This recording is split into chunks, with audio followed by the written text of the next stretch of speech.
Guys, ang lunch namin today is chicken with gulay. Konting chicken na maraming gulay. Ayan siya guys. Ang ihalo ko is sayote with cauliflower.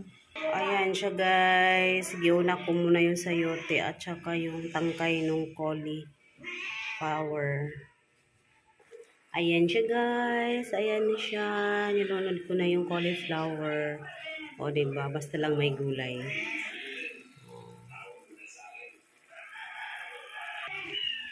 Ayan guys. Gulay. Gulay-gulay tayo everyday. Thank you for watching.